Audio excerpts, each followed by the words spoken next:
वो कमी थी कॉमन सेंस की। लोगों को ये नहीं समझ में आया कि ये खेल क्या हो रहा है, और वो सचमुच इसको बीमारी समझ बैठे।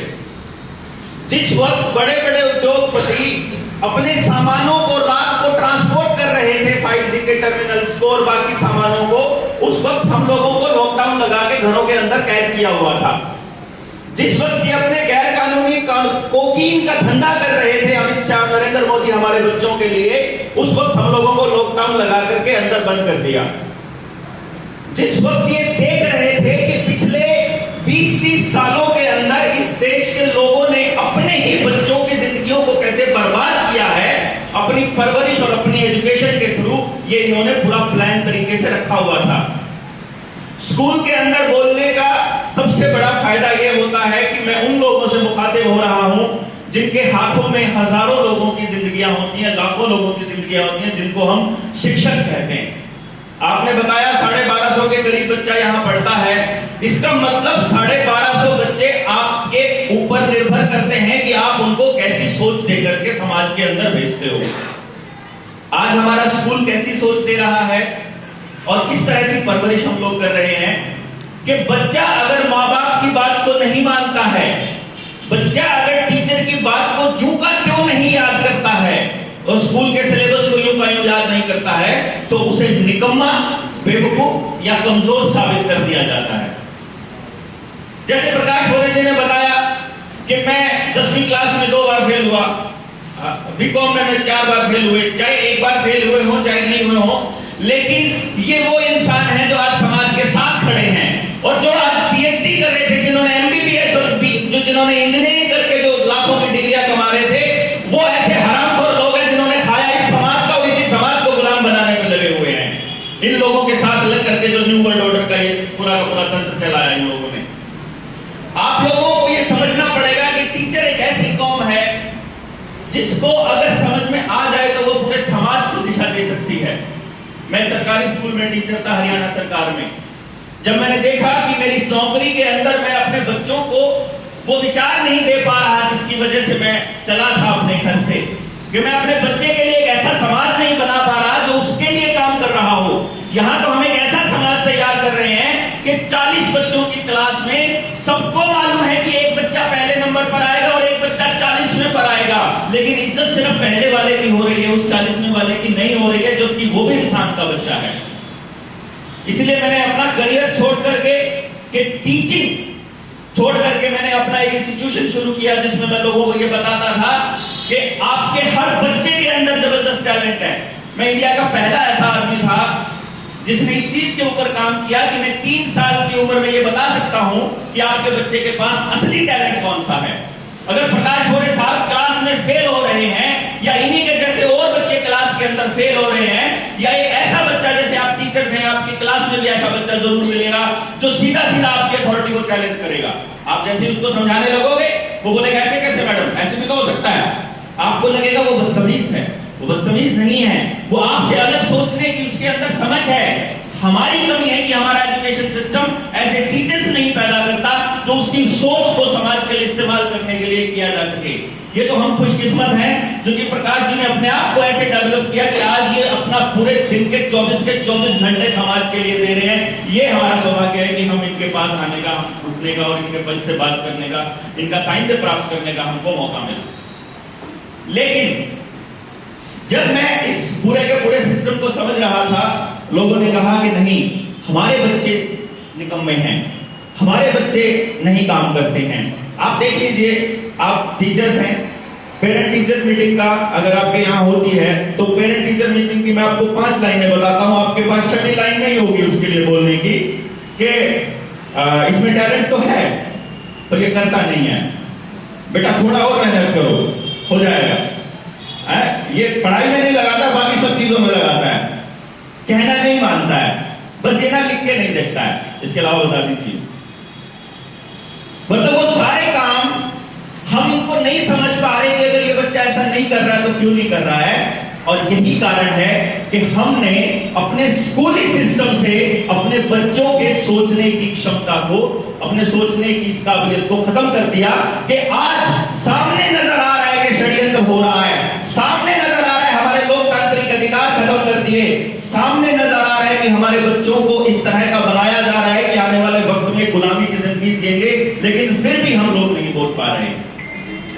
कितना कमाल की बात है कि मैं नौकरी क्यों छोड़ी, मैंने अपना इंस्टीट्यूशन क्यों बंद किया, क्योंकि मेरा ये मानना है कि टीचर कम से कम एक कौम ऐसी होनी चाहिए जो बगावती हो कौम के अंदर, समाज के अंदर, जो सिर्फ और सिर्फ बच्चे के बारे में सोचे। और आज हमारे बच्चों का भविष्य दांव पर है जिस तरह का ये षड्यंत्र चल रहा है। इसकी 4-5 चीजें मैं बताऊंगा। आप लोग क्योंकि शिक्षक हैं तो मैं ये उम्मीद करूंगा कि आप अपनी रिसर्च करेंगे घर जाकर के, क्योंकि अगर आपने अपनी रिसर्च नहीं करी और इस मैनेजमेंट की बात को आंख बंद करके मान लिया और मास्क लगा करके, टीके लगा करके अगर आप स्कूल में आए तो आप अपने बच्चों के लिए गुलामी का रास्ता तय करोगे। मैं इन्हीं के स्कूल में खड़ा होकर के ये बात कह रहा हूं, क्योंकि अगर आप यहाँ विरोध दर्ज कराओगे तो ये दर्ज आगे प्रशासन के आगे दर्ज कराएंगे कि पब्लिक नहीं मान रही है। अगर आप बच्चों को समझाओगे तो बच्चे अपने माँ बाप को समझाएंगे, तो वो विरोध जाकर के समाज के अंदर बड़ा विरोध बनेगा। वो विरोध क्यों बनेगा ये समझना बहुत जरूरी है। आज से लगभग 50 साल पहले अपने देश के अंदर हरित क्रांति का दौर आया। हरित क्रांति के दौर में किसानों को ये उत्साहवर्धन किया गया कि आप अगर ये जेनेटिकली मॉडिफाइड बीजों का इस्तेमाल करोगे तो आपको ज्यादा कीमत मिलेगी। आपको नहीं मालूम था कि वो जेनेटिकली मॉडिफाइड बीज जिनका पेटेंट करा रखा है रॉकफेलर फाउंडेशन ने और बाद में bill and Melinda Gates foundation ने, वो बीज बनाने वाली वही कंपनियां हैं जो पेस्टिसाइड बनाने वाली कंपनियां हैं। उन्होंने ही पेस्टिसाइड सप्लाई किए किसानों को। उससे पहले किसानों को ना ब्लड प्रेशर होता था 50 साल पहले, ना बीपी की भी ब्लड प्रेशर के साथ ना कोई हार्ट की प्रॉब्लम थी, ना कोई कैंसर था अपने देश के अंदर। और अपना देश एक ऐसा देश था, अपने लोग ऐसे लोग थे जो अपने आसपास के समुदाय से ही अपना पेट भर लेते थे और बड़े प्यार से शांति से एक दूसरे के साथ व्यवस्था के अंदर रहते थे। लेकिन दौर बदला, कुछ चीजें अच्छी हुई, लेकिन उस अच्छी चीजों की आड़ में जो हो रहा था वो हम लोगों को समझ में नहीं आया। हम लोगों को इतना आदी बना दिया इन चीजों के कि आपने हर चीज बाजार से खरीदनी शुरू कर दी। और धीरे धीरे जो समाज का सबसे संपन्न तबका था, जो समाज का सबसे बेहतर तबका था किसान, वो आज समाज के सबसे छोटे हाशिए पर जाकर के खड़ा हो गया। और ये हरित क्रांति का दौर जब चला, इसका असली मकसद था अपने देश की कल्चर को समझना। अपने देश के किसान किस तरह के बीज बोते हैं, कैसी खेती करते हैं, किस तरह का काम करते हैं, और उसके बाद कब काटते हैं, कब बोते हैं, कितना बीज लगता है, कितना पानी लगता है, कैसी मिट्टी है, उस सब का इस तरह से डाटा इकट्ठा करना शुरू किया। और वो डाटा इकट्ठा करते करते आज के दौर में CGIAR के तहत वो एक बिग डाटा का रूप धारण कर चुका है अपने देश के अंदर, जहां जियो कृषि जैसी ऐप ला करके किसानों के बिहेवियर को टेस्ट किया जा रहा है। इसी तरह से हमारे देश के अंदर जब स्कूलों के अंदर ये किया गया, उससे पहले जो स्कूल थे वो शिक्षा प्रदान करते थे जो समाज को चाहिए। बाद में शिक्षा प्रदान की गई जो उनको चाहिए, जिस तरह की कि आप पढ़ोगे, लिखोगे, पेपर दोगे और पास होगे। पेपर देने के लिए सारा होड़ होगा। आज आप देख लीजिए, आपका सबसे बड़ी दौड़ किस चीज की है? नंबरों की दौड़ है मेरे ख्याल से, क्यों जी मैम? आज में सबसे बड़ी दौड़ नंबरों की दौड़ है। नंबरों की दौड़ के साथ हम ये भूल गए कि इनको सोचने वाले नागरिक कैसे बनाने हैं। आप अपनी खेती को कैसे उन्नत करोगे? आपको सारी टेक्नोलॉजी बाहर से ही क्यों लानी पड़ रही है? क्यों आपको लग रहा है कि ये देश आजाद है? गुलाम भारत का क्या खासियत थी? गुलाम भारत में क्या होता था कि यहां से कच्चा माल जाता था और बाहर से विदेशों से माल तैयार होके उसको फिर महंगे दामों पर हमको बेचा जाता था और उसके बदले में हमारी करेंसी को लूटा जाता था। देश को लूटने का ये तंत्र आज भी तो यही चल रहा है। आज आपके घर के अंदर इस्तेमाल होने वाली हर चीज, कपड़े से लेकर के मोबाइल और टेक्नोलॉजी तक हर चीज बाहर से बनकर आ रही है, लेकिन उस चीज को बनाने के लिए जो कच्चा माल चाहिए वो सारा अपने देश के अंदर मौजूद है। हमारे जंगलों के अंदर कोयला भी है, हमारे वहाँ हीरे की खान भी है, यहाँ सिलिकॉन भी है, एल्यूमिनियम भी है। शायद इस बात का तो टीचर्स को तो पता ही होगा कि भारत के अंदर सबसे ज्यादा एल्यूमिनियम पाया जाता है। अगर सबसे ज्यादा एल्यूमिनियम पाया जाता है तो भारत के अंदर इसीलिए बड़ी बड़ी वैक्सीन की कंपनियां खोली जा सकती हैं, क्योंकि वैक्सीन के अंदर एल्यूमिनियम हाइड्रोक्साइड जेल इस्तेमाल होता है जो बाद में आपके हार्ट को, आपके बॉडी के अंदर क्लॉटिंग बनाने का इस्तेमाल काम किया जाता है। ये इस देश के अंदर जब बिल गेट्स का बड़ा सा बयान आता है कि भारत के अंदर गिगेंटिक का मतलब विशाल काय mRNA बेस्ड फैक्ट्रियां खोलनी पड़ेंगी वैक्सीन की, तो उस बयान का मतलब आपको समझ आना चाहिए कि इसके पीछे का खेल क्या है। क्योंकि हम लोग एक ऐसी जनरेशन बना चुके हैं जो जनरेशन सोचती नहीं है। आप देखिए, आपको अपनी जिंदगी में बगावत करने के बारे में या समाज के बारे में सोचने का वक्त कितना मिलता होगा। मैं एक टीचर की जिंदगी जिया हूं तो मुझे मालूम है कि किस तरह से, और खास तौर पे मेरी वाइफ यहाँ बैठी है पूनम, ये भी टीचर थी, सरकारी स्कूल में साइंस की टीचर थी, इसने भी नौकरी छोड़ दी थी बाद में। ये सुबह 6 बजे निकलती होती थी, अगर दूर है इसका स्टेशन तो 5 बजे भी निकलना होता था कई बार जब बस इसकी दिक्कत आती है, और उसको उससे पहले अपने घर के आधे काम तो निपटा करके जाना होता था, है अपने बच्चे को संभालना, अपना घर संभालना, फिर जा करके स्कूल के जो काम है वो इतने ज्यादा काम है कि आपको सोचने की फुर्सत नहीं है। घर जाते फिर बच्चों का होमवर्क और परिवार को संभालना, तो आप तब समाज के बारे में सोचेंगे। इसी तरह से समाज का एक भी तबका ऐसा नहीं है जिसको सोचने का वक्त दिया गया हो। यही कारण है कि सरकारी तंत्रों के अंदर रोज रिटायरमेंट हो रही है लेकिन नई भर्ती नहीं होगी। नई भर्ती क्यों नहीं होगी? क्योंकि उनके ऊपर जो कर्मचारियों के ऊपर काम का प्रेशर रहेगा तो वो सोच नहीं पाएंगे, वो समाज के लिए बोल नहीं पाएंगे, समाज के लोगों में बैठ नहीं पाएंगे। आपको सोशल डिस्टेंसिंग क्यों दी गई? ताकि आप समाज के अंदर बैठो ना, ताकि आप समाज में बैठ के डिस्कस ना करो। आपको ये ऐसा क्यों कहा गया कि टच करने से हो जाएगा? और जो डेड बॉडीज हैं जिनको आईसीएमआर के प्रोटोकॉल के थ्रू इन लोगों ने दवाइयां दे दे करके मारा, वो दवाइयां दे दे करके जिस तरह से मारा, उसके बाद हमारे को डेड बॉडी को हाथ भी नहीं लगाने दिया, वो किस लिए था? ताकि पड़ोसी के घर जाए तो वो बता ना पाए कि हमारे आदमी को इन लोगों ने अस्पताल के अंदर मारा था जानबूझ करके, ताकि दहशत फैलाई जाए। तो इन लोगों ने पूरा षड्यंत्र रचा, पूरा खेल रचा, और हम लोग चुपचाप देखते रहे। आखिर में पहले ये वेव आई बूढ़ों तक, फिर वेव आई थोड़े कम बूढ़ों तक, फिर आई जवानों तक, और फिर अब ये कह रहे हैं कि यही इन्होंने वैक्सीन का तरीका अपनाया कि पहले बुजुर्ग और बुजुर्ग से कम और कम होते होते अब ये आगे हमारे बच्चों का।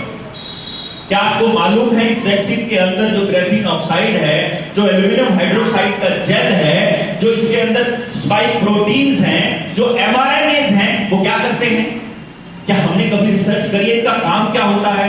क्यों सरकारें इन लोगों की, हम जैसे लोगों की वीडियोस को अपलोड होने से पहले डिलीट कर देती हैं? क्यों हमें बातचीत करने का मौका नहीं दिया जा रहा? जब सारी दुनिया को पता है कि स्कूल के अंदर जो बच्चा आ रहा है, स्कूल में आकर के आपने मास्क कंपलसरी कर दिया, लेकिन स्कूल से जाने के बाद जो बाकी के 16 घंटे वो समाज में, वहां तो बिना मास्क के रह रहा है, वो उन्हीं लोगों के साथ टच में है, उन्हीं लोगों के साथ संपर्क में है, उन्हीं लोगों का लाया हुआ खाना खा रहा है, बाहर से आया हुआ हर सामान ले रहा है, नोट ले रहे हो आप, हर चीज ले रहे हो जो समाज के अंदर रह रहे हैं। अगर ये होता और ये इतना खतरनाक वायरस होता तो आप सारे यहाँ लुढ़क चुके होते। लेकिन इन्होंने हमारी इस बात को काउंटर करने के लिए आने वाले वक्त में आपको लुढ़काने का इंतजाम भी कर दिया है। इन्होंने 5G के बड़े बड़े टावर लगा दिए हैं शहरों के अंदर। क्या हो रहा था कि आप किसी लोहे की चीज को टच करोगे, दरवाजे को, गाड़ी की खिड़की को, तो आपको करंट लग रहा था। उस साल जब अप्रैल मई के अंदर, जिस वक्त वो वेव पूरे जोरों शोरों पर थी, जहां पर वो करंट लग रहे थे वहीं पर लोग मर रहे थे। ये कोइंसिडेंस नहीं हो सकता। हमारे वहां पर रोहतक टिटोली के गांव के अंदर जब कलेक्टर को उन लोगों ने, गांव के लोगों ने ज्ञापन देके वहां बुलाया, और बुला करके 2 दिन जद्दोजहद के बाद जब वो टावर बंद कराया, लोग अगले दिन मरने बंद हो गए, जहां रोज के 6 लोग मर रहे थे गांव के अंदर। तब लोगों को समझ में आ गया कि ये सारा का सारा खेल जो है ये प्लानिंग चल रहा है। और जब अस्पतालों के अंदर डॉक्टर्स ने मिलने भी नहीं दिया अपने मृत जनों को, उनके जनों को, जो आदमी डेड बॉडीज थी उनको देखने भी नहीं दिया, तो वहां से हमारे कान नहीं खड़े हुए, वहां से हम और दहशत में आए। टेलीविजन आपको सारा दिन वो चीजें दिखाता है जो असल में आपसे काम की नहीं है। आपके बच्चे को कैसी जिंदगी चाहिए, उसके लिए रोजगार किस तरह से डेवलप होंगे, क्या नई तकनीक है, क्या नई खेती की तकनीक है, क्या आपकी जिंदगी के अंदर आप किस तरह से आप पेस्टिसाइड और इंसेक्टिसाइड खा खा करके आप अपने अंदर जहर भर रहे हो और आने वाले वक्त में आप कैंसर के लिए तैयार हो रहे हो, कैसे डब्बाबंद जो प्रोडक्ट है वो जा रहे हैं, और कैसे आपके आने वाले वक्त में नाक बंद करने का षड्यंत्र चल रहा है, ये आपको समझ में नहीं आ रहा। बैल हम जब कहने लगे कि भाई हम तो अपना अलग से जाके शहर से दूर जाके गांव में बस जाएंगे, अपनी खेती कर लेंगे, और अब अगर ट्रैक्टर टेक्नोलॉजी नहीं देंगे तो हम लोग अपना बैल इस्तेमाल कर लेंगे।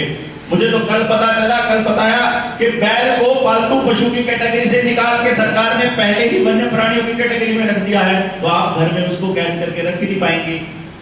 अभी एनफोर्समेंट अभी नहीं किया है उसका, ताकि अभी जो है किसानों में नहीं तो विद्रोह हो जाएगा। इधर से बिजली के नए कानून आ रहे हैं, रोज की रोज कोयले की कमी पड़ेगी इस बात की खबरें आ रही है, ताकि आप मेंटली तैयार हो जाओ कि जब पूरा का पूरा सिस्टम एकदम शट डाउन होगा तो आप उसके लिए पहले से तैयार होंगे। आप बवाल नहीं मचाओगे तो आपकी बिजली आने वाले वक्त में बिल्कुल ठप होने वाली है, क्योंकि फिर आपको सोलर के ऊपर जाना पड़ेगा, इलेक्ट्रिक व्हीकल्स के ऊपर जाना पड़ेगा।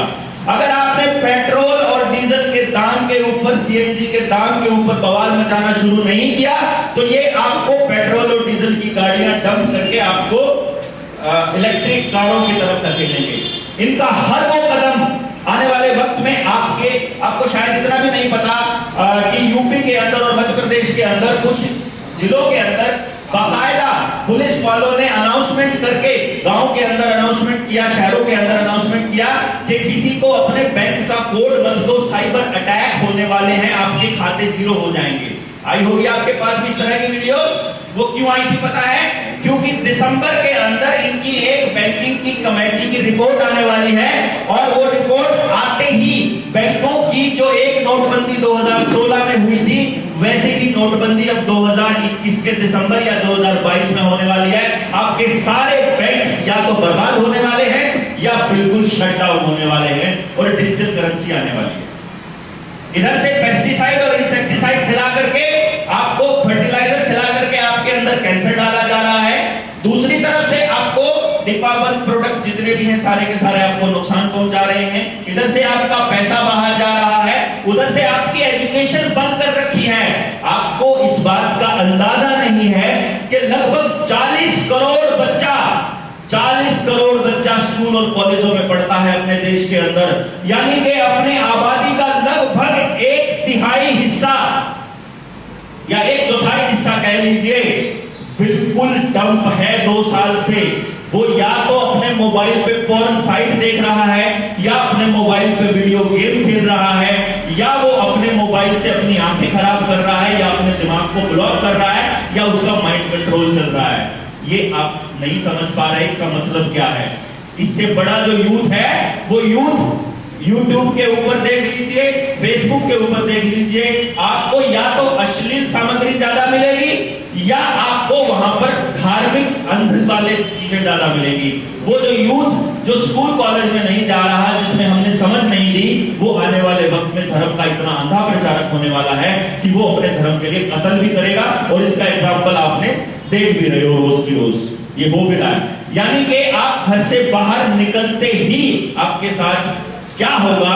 आप ऐसी स्थिति में आ रहे हो, आप रोज की रोज आपको डर परोसा जा रहा है, ताकि आप आने वाले वक्त में अपनी गुलामी खुद स्वीकार कर लो, और सरकारों से एक दया की भीख मांगो कि बाबा खाने की रोटी घर पे पहुंचा दिया करो, हमें कोई जरूरत नहीं है आजादी की।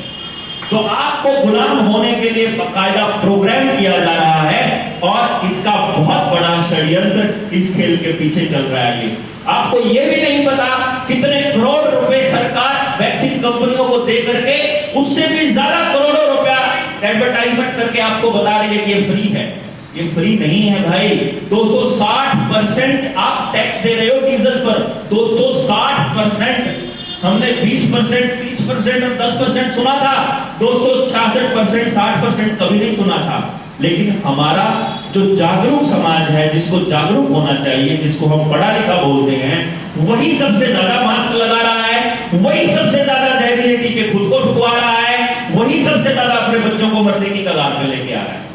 जब आपके अंदर स्पाइक प्रोटीन चला जाएगा, तो वो जब mRNA आपकी बॉडी में चला जाएगा, तो वो आपकी बॉडी को बताएगा स्पाइक प्रोटीन बनाने के लिए। स्पाइक प्रोटीन या तो कैंसर जमते हैं, आप क्लोटिंग होती है, जब क्लोटिंग होगी, वो क्लोटिंग अगर दिमाग में हो गई तो ब्रेन हैमरेज, वो हार्ट में हो गई तो हार्ट अटैक, वो अगर प्रजनन तंत्र में हो गई तो आप नपुंसक हो जाएंगे। वो ऐसे करके आपको धीरे धीरे साइड इफेक्ट आने शुरू होंगे। ये साइड इफेक्ट किसी को अगले दिन आएंगे, किसी को महीने बाद आएंगे, किसी को 6 महीने बाद आएंगे, किसी को 1 साल बाद आएंगे, किसी को 2 साल बाद आएंगे, यू नेवर नो। लेकिन जो आदमी 2-3 डोज लगवा चुके हैं, ज्यादा से ज्यादा मैक्सिमम 10 साल की उनकी आप लिमिट समझ के चलिए। क्यों? क्योंकि इन लोगों ने पहले ही प्रचारित करना शुरू कर दिया। आपको शायद पता नहीं है, मैं आप अगर किसी व्हाट्सएप ग्रुप में हो, मैं आपको भेज दूंगा। इन्होंने अखबार के अंदर यह भी छाप दिया कि चाइना से नपुंसक करने वाला जो वायरस है वो लीक हो गया है। ये खबर आप तक पहुंच गई होगी, क्योंकि ये इसका कवरिंग फायर है। इन्होंने ये भी छाप रहे हैं कि 2025 तक भारत की 75% आबादी कैंसर ग्रसित होगी। वो 75% आबादी 2025 तक कैसे हो जाएगी? जो आज के दौर में इक्का दुक्का आपके आसपास नजर आ रहे हैं, तो 75% का मतलब क्या है कि जितने लोगों को ये जहरीला टीका लग चुका होगा वो कैंसर जनक बनाना शुरू कर देंगे। अगर आपने अपना लाइफस्टाइल चेंज नहीं किया, अगर आपने अपना सोचने का तरीका नहीं बदला, अगर आप ये पेस्टिसाइड खाते रहे, अगर आप इसी तरह से डरे रहे, तो आपका इम्यून सिस्टम इतना कमजोर हो जाएगा कि ये आपको अंदर से भी खोखला करना शुरू कर देंगे। और ये तब तक चलता रहेगा जब तक आप या तो मर नहीं जाते या आप गुलामी स्वीकार नहीं कर लेते। डिजिटल करेंसी आ रही है, डिजिटलाइजेशन हो रहा है। आपको हर रोज सोशल मीडिया पर, फेसबुक पर जब भी आप ओपन करेंगे, आपको कैसी खबरें मिलेंगी कि 6ठी से ज्यादा बच्चों को कोडिंग सिखाओ, कोडिंग सिखाओ। अभी आईटी का जमाना है, ऐसा कहेंगे आईटी का जमाना है। कोडिंग क्या है? आने वाले वक्त में आपको कंट्रोल करने के लिए रोबोट्स आ रहे हैं, ह्यूमन इंटेलिजेंस, आर्टिफिशियल इंटेलिजेंस आ रही है ह्यूमन इंटेलिजेंस को कंट्रोल करने के लिए। दुनिया को इन्होंने सिखा दिया है, दुनिया को इन्होंने बता दिया है कि भैया बच्चे घरों में मोबाइल पर, टीवी पर पढ़ सकते हैं। तुम सोचिए, जब आपका अल्टरनेट इन्होंने निकाल लिया, टीचर से ज्यादा बढ़िया तरीके से कोई नहीं समझा सकता है समाज को। लेकिन अब अगर ये आपके बच्चों से पूछ ले, सोचिए अगर ये स्कूल के अंदर मानो 500 रुपया फीस दे रहे हैं और उन बच्चों के माँ बाप को अगर ये पूछ लें, घर में जाके चिट्ठी डाल दें कि भैया जी बताइए, आपको श्री शिवाजी स्कूल विद्यालय मुख्यालय अकोला वाले स्कूल में बच्चा पढ़ाना है 500 रुपया दे करके, या 100 रुपए में तुम्हारे घर पे सिलेबस भेज दें, तो क्या चूज करेंगे माँ बाप? वो कहेंगे कि इन टीचर से बढ़िया अगर वो उनको बड़े बड़े ब्रांड जो कोचिंग सेंटरों के हैं उनका नाम लगा करके घरों में ही कोचिंग सेंटर भेज देंगे, तो आपके स्कूल कहां बचेंगे?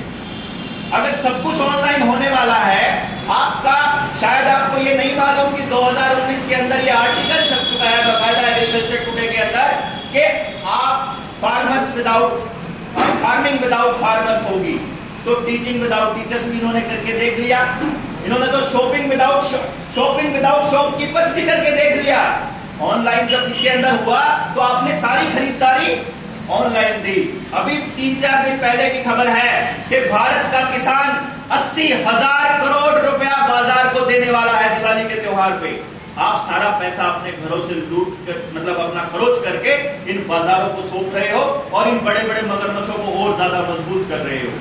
ये जो टीके वाली कंपनियां हैं, इनके पार्टनरशिप भारत के अंदर कौन कौन किस तरह से आपराधिक गतिविधियां चल रही हैं, ये आपको कपिल भाई बताएंगे पूरी डिटेल के अंदर कि कैसा षड्यंत्र था ये, और ये आपके लोकतांत्रिक अधिकारों को किस तरह से काबू कर रहे हैं। और ये जो टीका और मास्क लगा करके आपके माइंड को कंट्रोल करने का जो खेल चल रहा है, ऐसा कैसे हो सकता है कि कोई कोरोना का वायरस शाम को 8 बजे के बाद आएगा?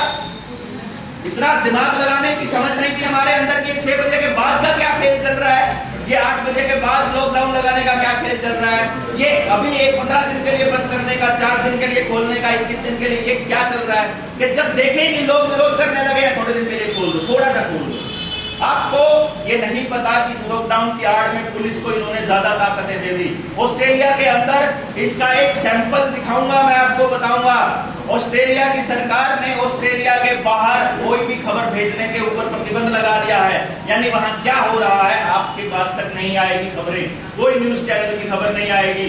वहां क्या हो चुका है कि जो आदमी टीके की अगली डोज नहीं लगवा रहे, क्या हुआ, पहली डोज ये खतरा मान करके लगा लिया कि भाई ये तो खतरनाक वायरस है, दूसरी डोज इसलिए लगा लिया, किसी को पेपर देना था, किसी ने नौकरी ज्वाइन करनी थी, किसी ने कुछ करना था, तो उनको दूसरी लगा दी।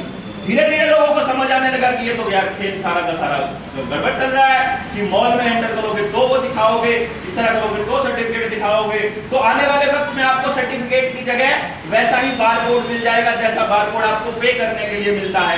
फिर वो बारकोड का पट्टा आपके गले में टांग देंगे, फिर कहेंगे नहीं गले में टांगना मुश्किल है, तो आपके हाथों के अंदर चिप डाल देंगे।